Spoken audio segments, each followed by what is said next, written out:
Just to take a step back, I suppose, about our core, which is a combination typically of cash for liquidity purposes, term deposits, which have been brought up a couple of times already, and ETFs.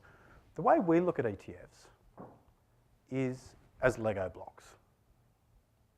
When you're a kid, remember the old style Lego? Before it all got fancy with Ninjago and Star Wars and all the other tailored Lego that you get today, it was basic Lego blocks. They're all about the same size, and you could build anything. It didn't come with instructions. You had to build one particular thing, and if you lost one piece, the whole thing was ruined. It came with lots of little interchangeable pieces that you could pretty much build anything with. Now, a couple of times today, people have said, well, we had an excellent question earlier. How do you differentiate these guys? Look, sorry, to the product providers in the room, I don't want to differentiate these guys. I want them to be commoditized. I want them to be interchangeable, where I can pick each one up and build a portfolio and have diversity, not just across asset classes, but across providers as well. I won't have 100% State Street or 100% Vanguard, 100% iShares. I want diversification across those guys as well. So increasingly over time, as they compete on price, they do effectively become a commoditized product. And that's in our interest, I would argue. It's also in the interest of people who won't touch an ETF with a barge pole. So, for instance, I'm sure there's some of you guys here who predominantly use managed funds, but you're interested in ETFs. Now, a fair chunk of you are never going to touch ETFs. But I tell you what, ETFs are good for you because right now they are forcing down the MERs on those active funds, and they will increasingly do so over coming years. The stats that were given earlier, where they showed ETFs are going to stay similar and direct equities was going to go up and managed funds were going to effectively go down. That's going to be the key driver. The MERs on your managed funds are going to have to come down as those guys compete with this. So ETFs are good for you, even if you don't use them. Having said all that, how do we put it in place? Right, in our business, we are simple people and we like to have simple conversations with our clients. No, we like to have fun conversations with our clients. Keep it interesting. We sit down with them and we have pretty much 5 phases we go through. We work out our clients' tailored asset allocation, and that's predominantly based on their approach to risk and return. Right? Most clients love having that discussion. It's all about them. Next, we overlay that with our own economic and investment outlook, combined with what the client thinks the economic outlook is. So we get input from them as well. The first thing we do is put in place the defensive portion of the portfolio, in this case, cash and term deposits. Then we expand with the core portion of the portfolio, and then move on to the satellites. Different clients, this can all happen overnight for new clients, or for some clients, they want to stagger into it, so it can be a phased approach as well. Okie dokes.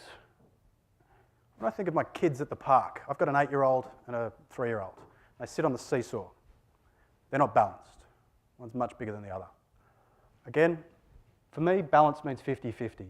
So in this case, we've got 50% fixed income, 3% cash. That adds up to 50%. This is an example asset allocation for a balanced investor. It's not the right one. It is just one target asset allocation for one investor. The first thing we do with clients is work out what is their asset allocation, target asset allocation, based on their approach to risk and return. That's a stake in the ground for us. Second thing we do is we work out their defensive portion of the portfolio, the term deposits. Now, we had a couple of questions earlier about term deposits on managed funds. We don't do that. There's no competition on the platform. It just staggers belief that they charge fees, and the rates they give are not comparable with what clients can get elsewhere. So for us, that's our approach. That's not necessarily the right approach, it's just our approach.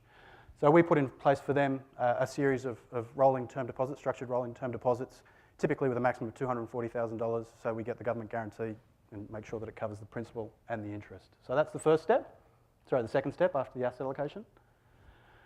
Then the next thing is now we know the asset allocation, we've got to put in place some products that matches the asset allocation.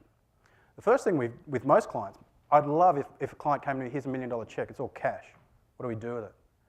But the vast majority of clients don't do that. They have legacy assets, legacy investments, some of which they want to keep and some of which they should keep. In this example, we had a client who came to us. They had an investment property. They had some fixed income type products that they wanted to retain.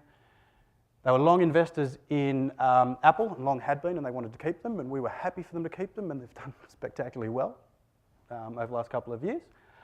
And they'd lived overseas for a fair while in Japan. They'd lived in the Netherlands, so I haven't shown it here, but they have a big portfolio still in Luxembourg, and they have a portfolio also in Hong Kong. So we're in the process of bringing that back and layering that into this as well. So they wanted to keep these assets, and they wanted to keep their platinum. They were long-term platinum investors, and we actually were happy with keeping these investments. There were a lot of investments they wanted to keep that we discussed, and that rationalised that portfolio. So the first thing that we've got to work around is the existing portfolio that they want to keep, and then overlay on that the target asset allocation that we discussed in the last slide. And that leaves us then, well, what can we put in place that matches that asset allocation?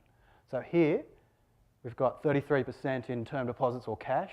There's another slide on the term deposits, which I won't say, so it's not just one term deposit, clearly. And then the fixed income component. We've got diversity across 3 bond ETFs.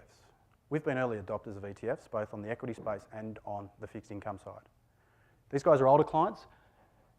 The client has long asked for an inflation-linked product. We went to the RBA and went through the process of potentially getting them, because you can actually directly buy inflation-linked bonds through the RBA's window, but we didn't do that. When this came on board, the client was more than happy to put a portion into that, because he lived through the 70s, he knows what inflation's about, right? With regards to, they understood bonds. Not all of our clients understand bonds. Bonds are a simple product, but we don't culturally have a tradition of investing in bonds. And then the equity component.